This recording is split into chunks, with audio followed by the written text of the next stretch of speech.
reitero el agradecimiento a don Rodrigo, don Albino, don Franco y don Jaime. Sin duda alguna, me parece que un gran acierto que ustedes participaran y dieran sus aportes el día de hoy. Y nuevamente muchas gracias a todos los presentes, a algunos medios de comunicación que se han acercado y demuestran que les interesan los temas serios, que les interesa educar y que les interesa informar. Yo quisiera iniciar haciendo una advertencia que pareciera obvia, que es que no soy ni experto, ni mucho menos actuario. Simplemente soy un diputado que entiende sus responsabilidades y que trata de aportar. Esta advertencia lo hago para disculparme de previo por si en alguna de mis manifestaciones no tengo el rigor técnico y les quedo debiendo. Y bueno, después de escucharlos, yo quisiera variar un poco el inicio de la presentación que he preparado. Y es que, vamos a ver, se habla de mesas de diálogo, pero es que ya me han hablado de mesas de diálogo muchas veces, y no es que no crea que se pueda dar un diálogo social. Don Albino manifestaba casos exitosos, como la concertación nacional, que nos llevó a la Ley de Protección al Trabajador en el año 2000, como fruto predilecto de esa concertación, dentro de otros productos que se dieron en ese proceso. Pero yo no me quedaría con unas mesas de diálogo.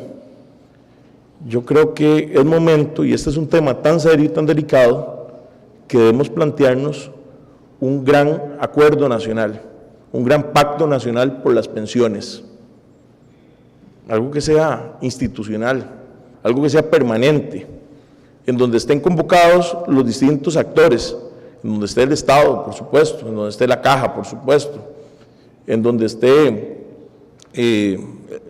nuestra fuerza obrera, en donde esté nuestro sector productivo y en donde estén los partidos políticos representados en la Asamblea Legislativa, porque aquí muchas veces se dice que se politiza X tema, y es que la política a final de cuentas es el medio para tomar decisiones.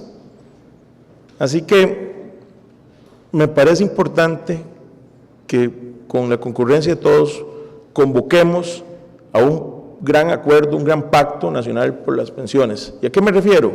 Me refiero a una instancia con esa representatividad que sea permanente y que cada 2 años, con la asesoría y con la supervisión técnica, con los aportes técnicos de la SUPEM, por ejemplo, pueda estar revisando con criterios objetivos y con criterios técnicos los ajustes que se deban hacer, para que no se deje pasar una década o más, como ha ocurrido ahorita, y nos encontremos con una bomba de tiempo, hayamos ignorado durante mucho tiempo lo que está pasando, y de pronto hay que tomar medidas urgentes, y de pronto salen improvisaciones, y de pronto salen ocurrencias.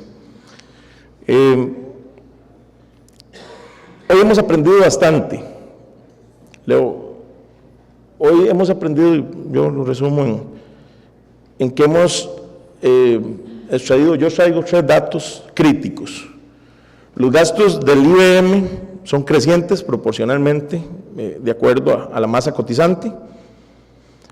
Cada vez hay menos cotizante por pensionado, y el régimen es un régimen en descapitalización, o sea, las reservas cubren pensiones cada vez por menos años.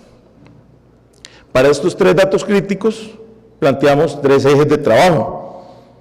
Lo primero es una gestión institucional eficiente, tanto en ingresos como en gastos. Y bueno, ya profundizaré sobre eso. Lo segundo es que el IBM debe verse como un sistema solvente, de amplia cobertura y solidario. Y aquí me refiero a ampliar la cobertura. Bueno, tendremos que analizar tema desempleo, tema subempleo, tema informalidad, que ya incluso se han hecho aportes esta mañana acá. Y bueno, el tercer punto, el tercer eje de trabajo es cómo lograr ese equilibrio financiero del IBM con reservas a un nivel óptimo, que le den confianza a los costarricenses que al final del esfuerzo de sus vidas laborales van a llegar a tener una pensión digna. Y bueno, yo iniciaría con la gestión eficiente. Acá tenemos que cuestionarnos seriamente y tenemos que proponer topes a gastos administrativos.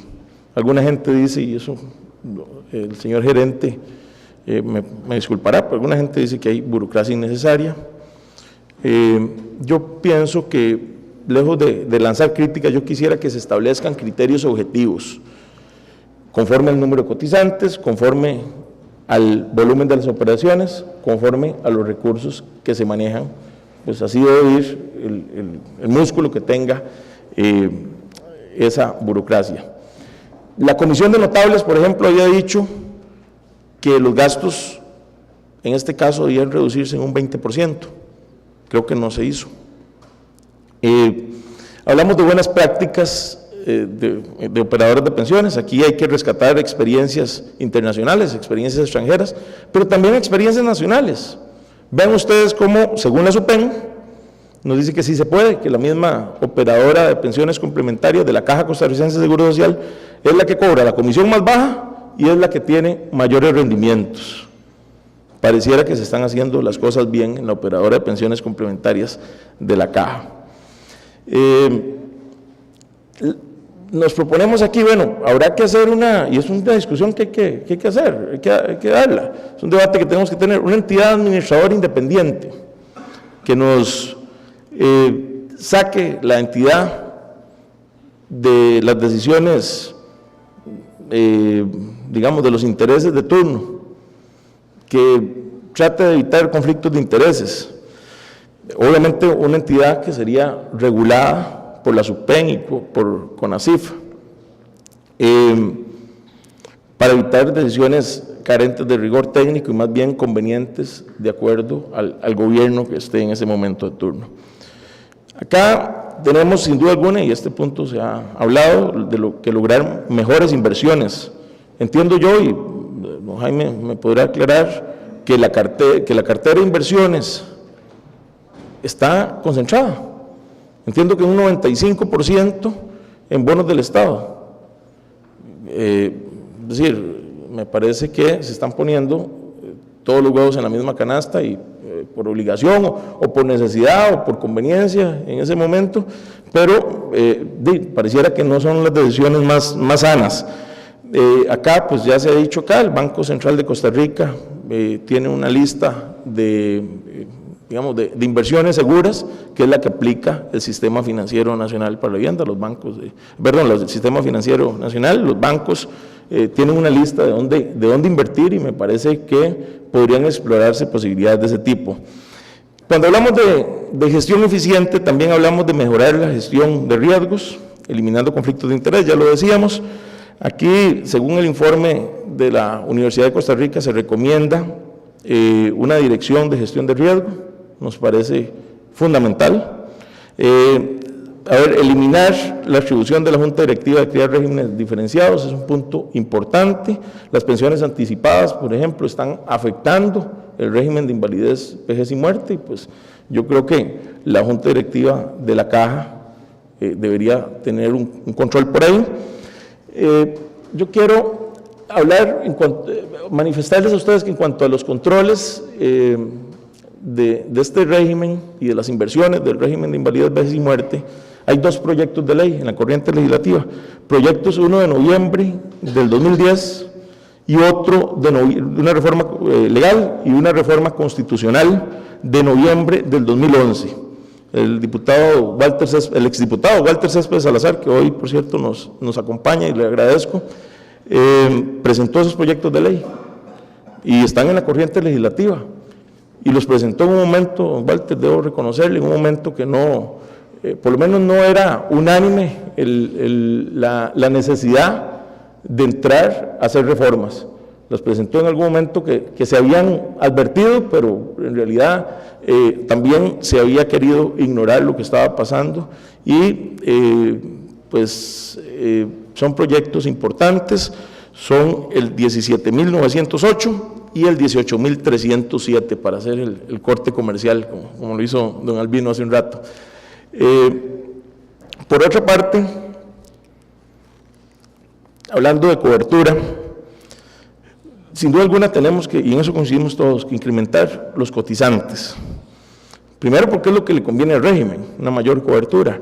Pero segundo, porque, a ver, solo un 35.8% de la población económicamente activa, un 35.8% de la población económicamente activa no está cubierto. Y ustedes dicen, bueno, 35.8, son 812,000 personas. ¿Qué significa eso? Que 812,000 personas no están cubiertos por el IBM, por ningún régimen, ni tampoco por ninguno de los otros regímenes. O sea, más de 800,000 personas que no cotizan. Eso sin duda afecta a los que sí cotizamos, afecta al régimen, afecta la confianza en el mismo. Pero además, y viéndolo socialmente, son 800,000 personas que no van a tener pensión. Un gran problema social. Eso va a generar, sin duda alguna, muchísimos adultos mayores pobres en un futuro cercano. Y bueno, pero además, ¿qué va a pasar con esos más de 800,000 personas?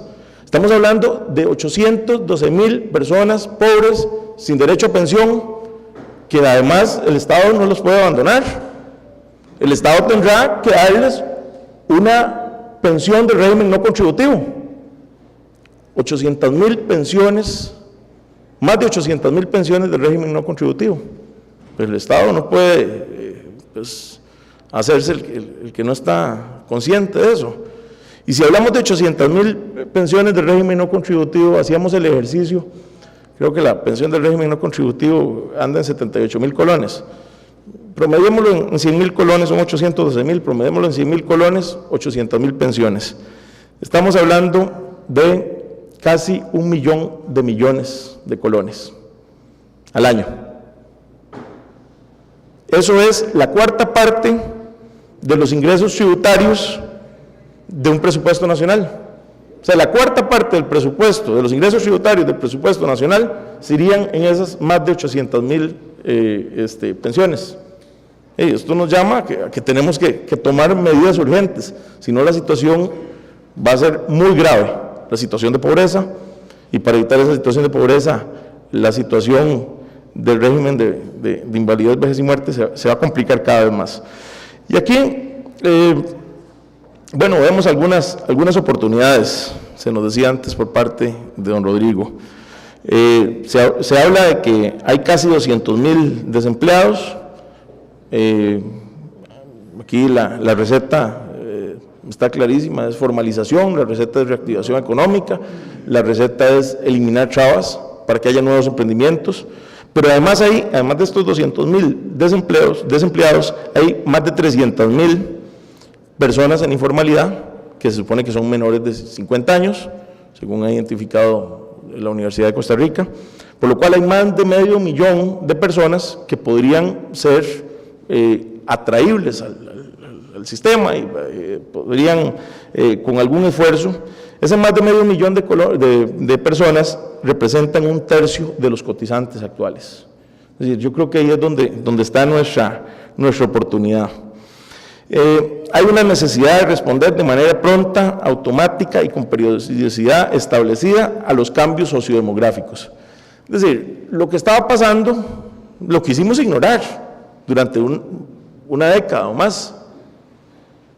3 gobiernos, más de 10 años, donde la última medida y reforma estructural que se había dado era la Ley de Protección al Trabajador en el año 2000, y después en el 2005 algún ajuste que intentó la administración Pacheco,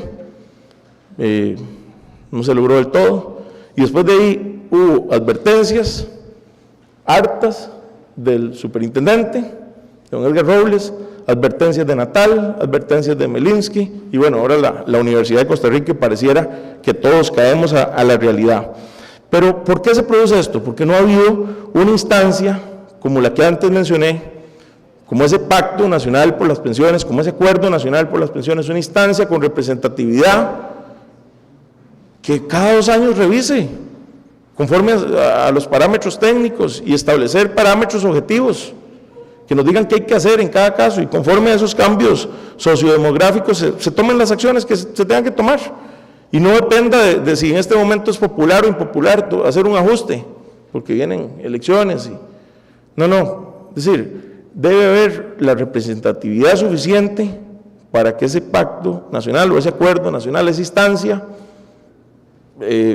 cada 2 años revise cuáles son los ajustes que hay que hacer. O sea, digo 2 años, podría ser más, podría ser menos. Indispensable que esté el Estado, la Caja, sindicatos, patronos y partidos políticos. Hablo de esto porque, sin duda alguna, lo de la informalidad, lo del desempleo, lo del aumento de la esperanza de vida, lo de los aumentos insostenibles en pensiones, fueron ignorados, pero porque quisimos ignorarlos. Ya se habían advertido en 4 estudios actuariales del 2007 a la fecha. La ley de protección al trabajador había sido la última reforma de fondo, y ya les digo el ajuste en el año 2000, gobierno Rodríguez Echeverría, y el ajuste del año 2005 en el gobierno siguiente. Acá hay que tomar en cuenta en el equilibrio financiero que por más de que haya que hacer ajustes en los requisitos, en los aportes y en los beneficios, lo cierto es que esos ajustes deben hacerse conforme al principio de solidaridad y conforme al principio de responsabilidad, con gradualidad. Por eso es importante la revisión periódica por una instancia que esté legitimada por la sociedad costarricense, para garantizar los derechos actuales y de las futuras generaciones también. Y yo quisiera dejar claro aquí que ese segundo pilar que representa las pensiones complementarias, ese 15% adicional a la pensión del IBM, se estima en un 15%, que es las pensiones complementarias creadas por la Ley de Protección al Trabajador, no se deben tocar, no se deben confiscar, y ante la ocurrencia de no sé quién, de decir que había que echar mano a esos recursos, creo que todos tenemos que levantar la voz y todos tenemos que defender esa Ley de Protección al Trabajador y esas pensiones complementarias. Porque además la Ley de Protección al Trabajador ha logrado algo muy interesante, que es que ha logrado educar y ha logrado responsabilizar a las personas de su propio futuro. Ni por asomo permitiríamos que se eche mano a esos recursos para meterlos al régimen del IBM. Hablando de equilibrio financiero, y acá me alegra mucho que tanto don Albino como don Franco mencionaran el artículo 78 de la Ley de Protección al Trabajador, o sea, ese aporte del 15% que ciertas entidades tienen que hacer a el IBM. Y es que desde el año 2000 que se hizo esa reforma, lo cierto es que ha habido una desidia por pagar esos recursos o porque esos recursos entren donde tienen que entrar. Y fue hasta el 2012 que se reglamentó. O sea, pasaron 12 años, del 2000 al 2012, para reglamentar y que las empresas públicas del Estado tuvieran claro las reglas del juego y pudieran pagar. Aquí sería interesante que ustedes conozcan, recientemente en la Comisión de Asuntos Sociales, donde se estudian 2 proyectos de ley de la fracción del Partido Unidad Social Cristiana, llegó el superintendente de pensiones y manifestó que se estimaba que lo que se había dejado de cobrar en estos años era cerca de 300.000 millones de colones, que buena falta le hacen al régimen y en este caso también a las pensiones del régimen no contributivo. Esos proyectos de ley son proyectos del diputado Luis Vázquez y este servidor, de toda la fracción social cristiana. Son el 19.735 y el 19.736, son proyectos igual que los de don Walter Céspedes, anteriores a que se hiciera evidente toda esta crisis, son proyectos de octubre del año 2015 y son proyectos que tengo el agrado de decirles que ayer se dictaminó uno en la Comisión de Sociales, el 17.735, que lo que permite es hacer una reforma para que de aquí en adelante las reglas estén claras y las empresas públicas del Estado obligadas a contribuir con el régimen de invalidez, vejez y muerte tengan clarísimo su obligación de contribuir. La ley en el artículo 78 dice que hasta un 15%, como nunca se reglamentó, como se reglamentó tarde, ha habido discusiones y queremos dejar absolutamente claro ese punto aquí en adelante. Por otra parte, el 19.736, que no se ha dictaminado porque el gobierno no lo ha convocado, lo que hace es una interpretación auténtica del artículo 78 para que se diga claramente a las empresas comerciales del Estado, bueno, desde el año 2000 que estaba vigente la ley y a partir de que se reglamentó, ustedes tenían una obligación y se le delimita claramente conforme a una interpretación auténtica. O sea, nos ayudaría a salvar muchos de esos recursos, de esos 300.000 millones de colones que no han entrado al régimen de invalidez, vejez y muerte. Sin duda alguna, bueno, tenemos que tener claro, o el Estado tiene que tener claro que tiene que ser responsable, que no puede ser un patrono deudor, que sus aportes tienen que estar al día, que si la morosidad en la empresa privada es del 0.73, como nos decía el presidente UCAEP, no puede ser que el Estado sea el mayor deudor. Acá, hace unos días, escuché una propuesta, y por honestidad intelectual debo citarlo, del expresidente Rodríguez Echeverría. Don Miguel Ángel propone, no sé si es cosecha de él o lo escuchó en algún lado, pero a él fue el que se lo escuché, propone que el aporte del 0.25% que se le da al Banco Popular, diciendo que el Banco Popular es una institución consolidada, de la cual estamos muy orgullosos los costarricenses, pues pase a fortalecer el régimen de pensiones no contributivas. Y me parece una propuesta interesante y les digo que en los próximos días procederemos a presentar un proyecto de ley en ese sentido, porque nos parece que en este momento la solidaridad de los costarricenses se debe mostrar más en fortalecer el IOM y fortalecer el régimen de pensiones no contributivo, que en seguir contribuyendo con un banco que todos queremos, del que nos sentimos orgullosos y demás, pero que ya está fortalecido y que no pareciera que dependa su sostenibilidad de ese ingreso. Por último, un poco para pensar, para meditar, creo que hay que debatir sobre el tema de cuentas nacionales dentro del IBM. Es decir, no es que vamos a matar el IBM, ni mucho menos, sino que dentro del IBM haya cuentas nacionales, cuentas personalizadas, como referencia para la proyección de la futura pensión. Esto logra garantizar transparencia y justicia. Cada trabajador tiene claro cuánto ha contribuido y a cuánto puede aspirar. Es un incentivo para cotizar, sin dejar de lado los elementos de solidaridad que tiene el régimen del IBM.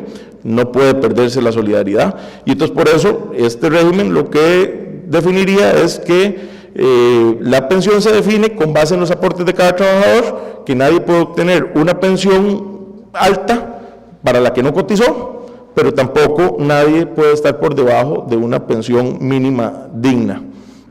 Entonces, dejar de lado la solidaridad, es interesante explorar el concepto de cuentas nacionales y analizar y debatir sobre los efectos que esto pueda tener. En conclusión, y para retomar la idea anterior, yo creo, o la idea que planteamos sobre el Acuerdo Nacional de Pensiones, sobre el pacto, sobre ese pacto, yo creo que las crisis son momentos de oportunidades. Yo celebro que en este foro hayan tantas coincidencias, mucho más que las diferencias, y que haya voluntad de los actores y de las entidades acá representadas por sentarse a debatir. Ojalá que no sea un debate al calor de una crisis y que se tomen acciones, sino que se logre tener un debate permanente sobre un tema tan relevante para el país. Y por eso es que hemos hecho la propuesta de ese Pacto Nacional por las Pensiones, que revise permanentemente, en ese seno, se revise permanentemente los ajustes que haya que hacer con los criterios técnicos y objetivos. Muchas gracias.